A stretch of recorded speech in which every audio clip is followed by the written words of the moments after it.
pena, te li sei meritati. Grazie, tesoro. Diana, sei stupenda, forte, indipendente.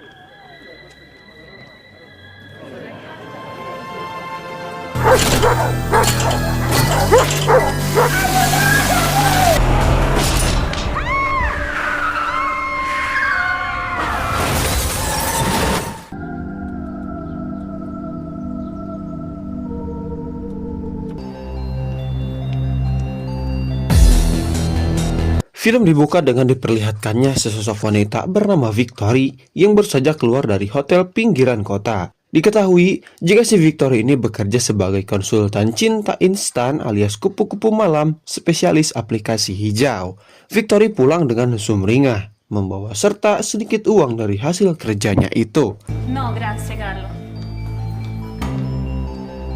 Tanpa firasat aneh, dia berjalan santai untuk pulang. Tapi di tengah perjalanan, semuanya berubah. Tiba-tiba muncul sosok misterius yang langsung menyeretnya ke semak-semak. Gak ada perlawanan berarti, semuanya terjadi cepat banget. Si pelaku langsung mencekik leher Victory pakai kawat, sampai akhirnya dia tewas di tempat karena kehabisan darah. Kejadian itu sempat menarik perhatian orang sekitar.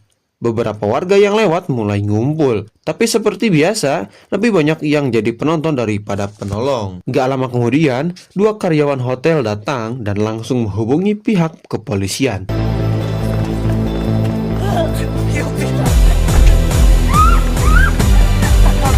Kasus ini langsung ditangani oleh seorang inspektur bernama Alardi. Begitu sampai di lokasi, dia langsung bisa ngerasain kalau ini bukan kejadian biasa. Dan benar saja, ini ternyata sudah jadi kasus pembunuhan ketiga dengan pola yang sama. Semua korban berasal dari latar belakang yang serupa. Occhio nudo non si vede, ma sicuramente avrà lasciato qualche traccia di vernice. In effetti era salita in camera di un nostro cliente. Un escort. Artinya, pelaku ini jelas punya target khusus. Buat nyari petunjuk, Alardi mulai meminta keterangan dari karyawan hotel. Salah satu dari mereka mengaku sampai melihat sebuah mobil van hitam keluar dari area parkiran dengan terburu-buru. Gak lama setelah korban ditemukan, petunjuk ini langsung ditindaklanjuti dengan mengecek rekaman CCTV. Un furgone che usciva a razzo dal parcheggio. Puoi tornare indietro? Sì. Di sana terlihat jelas seorang pria misterius masuk ke dalam mobil van dengan gerakan yang mencurigakan, seolah sedang buru-buru meninggalkan lokasi. Tanpa pikir panjang, polisi langsung berusaha melacak mobil tersebut. Anche che il presunto assassino ha un furgone nero. Però non è tutto, guarda qui la targa. Namun di sisi lain, si pelaku ternyata sudah selangkah lebih maju. Dia langsung mengubah tampilan mobilnya dengan mengecat ulang jadi warna putih. Dari sini mulai kelihatan kalau pelaku ini bukan orang sembarangan.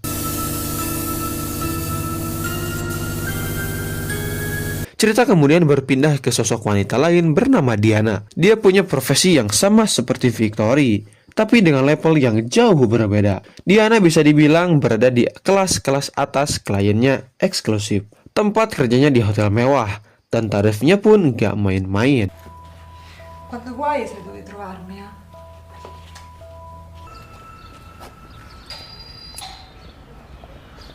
Suatu hari, Diana dapat pelanggan baru. Kali ini seorang pria bernama John. Ia profesinya kebetulan ngurusin anjing. Dia langsung datang ke rumah Diana setelah selesai kerja. Masalahnya, dia datang dalam kondisi yang ya bisa dibayangin sendiri, bau pesing, bau kelek, dan bahkan bau kotoran. Ma cos'è questo odore? Puzzi. Tapi sayangnya, John malah baper. Dia merasa tersinggung disuruh mandi dulu. Kayak harga dirinya kena. Alhasil, bukannya nurut, dia malah ilfil duluan. Mood langsung hilang, dan akhirnya milih cabut begitu aja, tanpa jadi lanjut. Sementara Diana, cuek aja, toh kliennya banyak juga.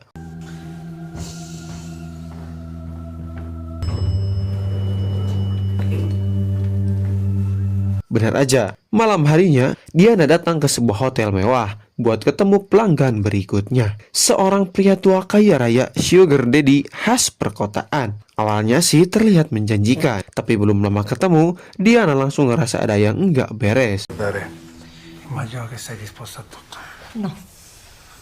Ternyata si pria punya permintaan yang aneh dan di luar batas kenyamanan Diana. Diana jelas nolak. Tapi bukannya ngerti, si pria malah marah dan mulai bersikap kasar. Situasinya langsung berubah tegang.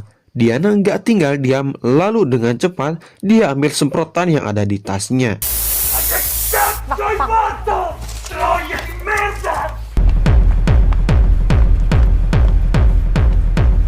Setelah kejadian itu, Diana pulang dengan perasaan campur aduk. Hari itu bisa dibilang zonk total, di mana dua pelanggan lepas begitu aja. Yang satu baperan, yang satu malah aneh dan nyermin. Dengan perasaan kesal, dia masuk ke mobil dan bersiap pergi. Tapi kesialannya belum selesai. Baru aja dia duduk di kursi kemudi, tiba-tiba muncul seorang pria misterius yang langsung nyoba buka paksa pintu mobilnya. Untungnya Diana refleks dan langsung kunci pintu lalu tancap gas dari situ.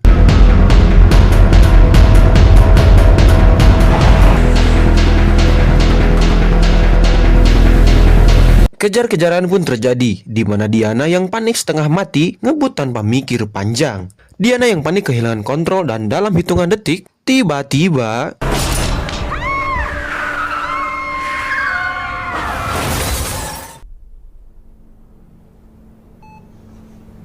beberapa hari kemudian, Diana dirawat di rumah sakit. Kondisinya cukup parah, terutama di bagian kepala. Dokter pun akhirnya ngasih kabar yang benar-benar nyatuhin mental. Akibat benturan keras saat kecelakaan, saraf penglihatannya rusak. Dan itu artinya Diana harus hidup dalam kondisi buta.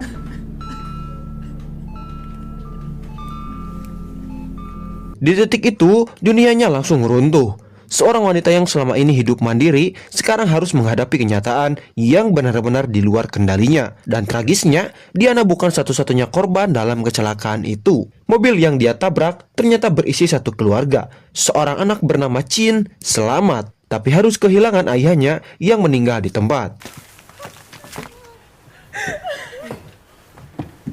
Setelah kondisi Diana mulai membaik, Inspektur Alardi datang bareng rekannya ke rumah sakit buat minta keterangan soal kecelakaan itu. Dengan kondisi yang masih lemah, Diana menceritakan kronologinya pada Alardi. Meskipun dia sendiri nggak tahu siapa pelaku dikarenakan wajahnya ditutupi masker. L'uomo che l'aggredite. No, aveva il cappuccio.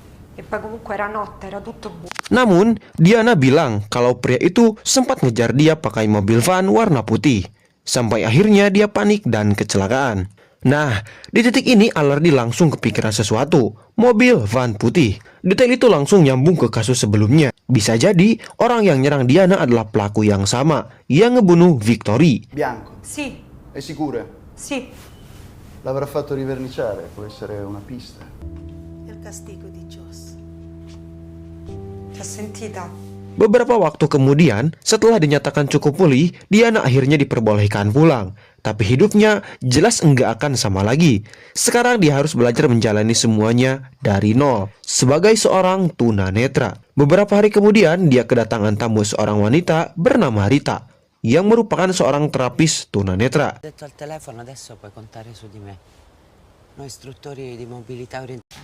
Dove ci mettiamo? Anche fuori. Vieni. Pada pertemuan awal, Diana langsung merasa nyambung dan nyaman dengan Rita yang vibes-nya sangat positif dan suportif. Mereka ngobrol di halaman belakang dan dari situ Rita mulai pelan-pelan ngenalin cara hidup baru ke Diana. Rita lalu ngasih Diana tongkat khusus buat bantu dia jalan. Bastone bianco. Con questo imparerai a muoverti dentro e fuori casa. Senti. Enggak cuma itu, Diana juga dikasih ponsel khusus yang dirancang buat pengguna tunanetra. Intinya, semuanya serba adaptasi. Setelah itu, Rita ngajak Diana keluar rumah buat latihan langsung. Awalnya canggung, jelas, tapi mau nggak mau, Diana harus mulai terbiasa. Però non correre, attenta comunque. Brava. Brava. Usa il traffico. Vedrai che col tempo il tuo senso dell'orientamento. Mereka pun jalan-jalan sampai akhirnya duduk istirahat di sebuah taman. Namun saat Rita menjelaskan situasi saat itu dan mengatakan ada mobil van putih di sekitar mereka, Diana langsung panik. Rita yang nggak mau ambil resiko lantas segera mengajak Diana pulang. Melihat kondisi Diana yang masih gampang kepicu, Rita punya ide. Si chiama Nerea. Mi hanno detto che è molto protettiva. Dia nyaranin Diana buat adopsi anjing pendamping. Bukan cuma buat teman, tapi juga buat bantu jaga dan nemenin dia kemanapun. Akhirnya mereka pergi ke shelter buat cari anjing yang cocok. Dan di sanalah Diana ketemu satu anjing yang ia beri nama Blackie. Vicino al corpo. Così.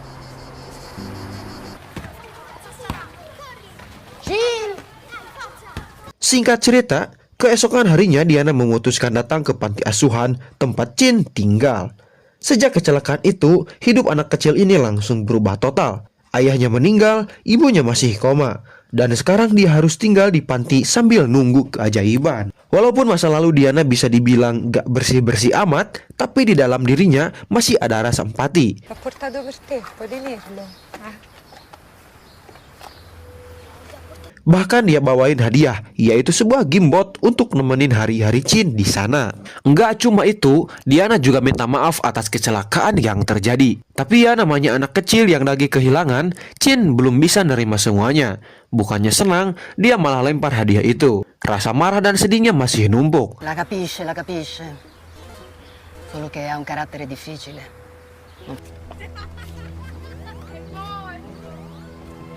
Daripada situasi makin gak enak, Diana akhirnya cuma ninggalin kartu namanya. Dia bilang kalau suatu saat Chin butuh apa-apa, pihak panti bisa langsung hubungi dia. Intinya, Diana mau tanggung jawab sampai ibunya Chin sadar. Setelah Diana pergi, situasi malah sempat ricuh. Hadiah yang tadi dibawa Diana diperebutin sama anak-anak lain di panti, sampai Chin berantem sama mereka. È mio! No, tu un cazzo, l'avevi buttato. È mio, ridà! Enggak lama, Diana balik lagi dan langsung misahin mereka. Dari situ, suasana mulai agak cair. Dan akhirnya, Chin pelan-pelan ngucapin terima kasih. Beberapa hari kemudian, kabar buruk datang. Pihak rumah sakit ngasih tahu kalau ibu Chin akhirnya meninggal dunia. Diana jelas terpukul. Tapi yang lebih berat lagi, dia nggak tega ngasih tahu Chin. Chin, sei tu? Dia cuma bilang kalau ibunya masih belum sadar. Belum sempat suasana tenang, tiba-tiba ada yang datang. Dua inspektur polisi, Jerry dan Gemma, mereka datang untuk memastikan apakah Chin ada di rumah Diana. Soalnya, sebelumnya Diana sempat kontak polisi soal anak itu. Stiamo cercando un bambino. È cinese e si chiama Chin. Riteniamo che possa... Diana yang panik langsung pura-pura nggak tahu. Dia ngeles, bilang nggak mungkin dia nyembunyiin anak orang dengan kondisinya yang sekarang. Tapi polisi nggak gampang percaya. Jerry bahkan nekat masuk ke dalam rumah buat ngecek langsung. Tapi bukannya nemuin Chin, dia malah diserang Blackie. Akhirnya, dua polisi itu nggak dapat apa-apa. Gemma cuma ninggalin kartu nama, minta Diana hubungi kalau tahu keberadaan Chin. Setelah mereka pergi, Diana mulai sadar. Ini nggak bisa terus begini. Cepat atau lambat, polisi pasti bakal balik lagi. Quello che hai fatto. Lo sapevi che era cieca, no? Sei fuori. Va bene, ho capito, basta. Sì. Akhirnya, dia mutusin buat bawa Chin ke tempat yang lebih aman, yaitu rumah Rita. Mereka pun berangkat ke sana, berharap semuanya bakal lebih tenang. Tapi di sisi lain, bahaya udah lebih dulu bergerak. Avrei voluto venire con Nerea.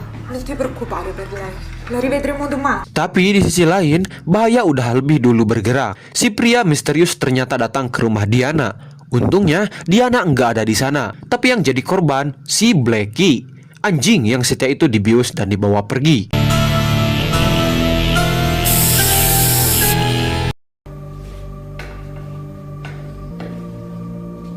Di waktu yang hampir bersamaan, Jerry dan Gemma balik lagi ke rumah Diana.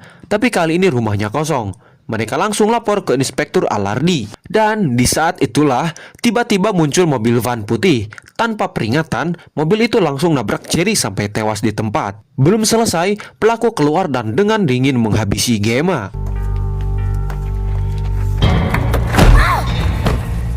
Di sisi lain, Rita langsung nyambut kedatangan Diana dan Chin. Suasananya lebih tenang, jauh dari kekacauan sebelumnya. Diana pun nyuruh Chin buat segera istirahat karena hari sudah malam. Sementara dia sendiri lanjut ngobrol sama Rita di ruang tengah. Non potevo parlare prima. Non volevo spaventare il bambino. Dai, su, parla. Di situ, Rita ngasih kabar yang bikin suasana langsung berubah. Katanya, 2 inspektur polisi baru saja ditemukan tewas. Dan lokasinya nggak jauh dari rumah Diana. Rita pun curiga. Ini pasti ulah pria misterius yang selama ini ngejar Diana. Ammazzato 2 poliziotti davanti a casa tua. Davanti a casa mia. Dia nyaranin supaya Diana segera lapor ke polisi, biar dapat perlindungan. Yang langsung ditolak Diana karena dia nggak mau nantinya Chin diambil paksa dan dikembalikan ke panti asuhan. Sayangnya percakapan itu ternyata didengar Chin dan dari sudut pandangnya, dia ngerasa dirinya cuma jadi beban buat Diana. Ho detto al telegiornale. Diana, tu devi chiamare la polizia. Capito? Tanpa mikir panjang, Chin nekat ambil nomor yang ada di jaket Diana, nomor Inspektur Gemma, dan langsung nelepon dengan niat mau menyerahkan diri. Tapi ada satu masalah besar, Gemma kan udah meninggal, jadi pertanyaannya siapa yang angkat telepon itu? Dan disinilah semuanya kebuka.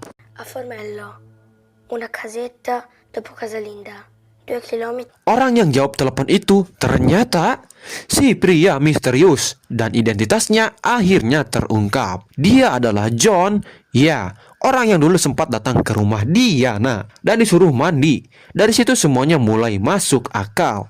Walaupun dengan cara yang mengerikan, John ternyata menyimpan dendam. Selama ini dia sering diremehin, dihina, bahkan ditolak karena bau badannya.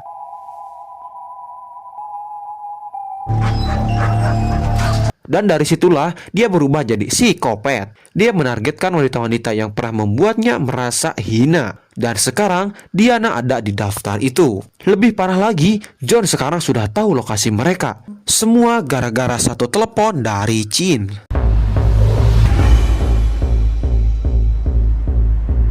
Malam itu, Rita terpaksa keluar sebentar karena ada urusan mendadak. Jadinya, Diana dan Chin ditinggal berdua di rumah. Di tengah perjalanan, tanpa sengaja Rita melihat sesuatu yang bikin dia langsung waspada. Sebuah mobil van putih yang bergerak ke arah rumahnya.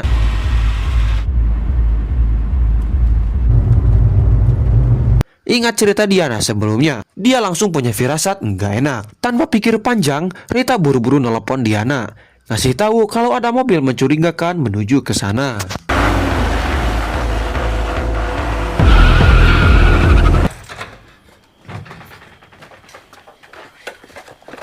Nyatanya, John putar arah dan langsung ngejar Rita. Alhasil kejar-kejaran pun terjadi dan mobil Rita jungkir balik setelah dipepet John. Akhirnya, Rita juga harus mengalami nasib yang mengenaskan dan mati dihabisi oleh si John.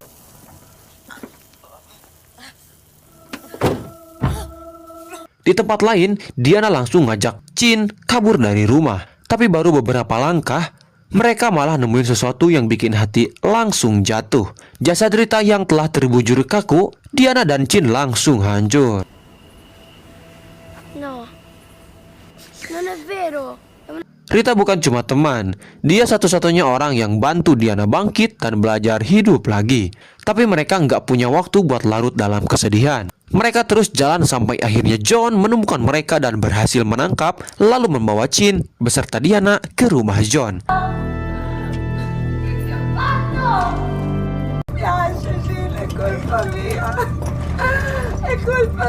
Di situ semua dendam John kebuka. Semua berawal dari satu hal, hinaan. Dia merasa direndahkan, dihina karena bau badannya. Dan itu yang bikin dia berubah jadi monster. Diana jadi target utamanya.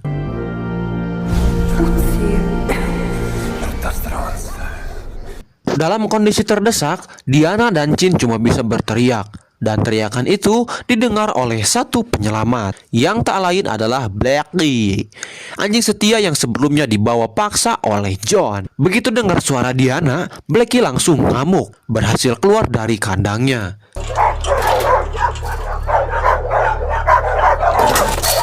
Diana yang sadar itu Blackie langsung nyuruh dia buat menyerang.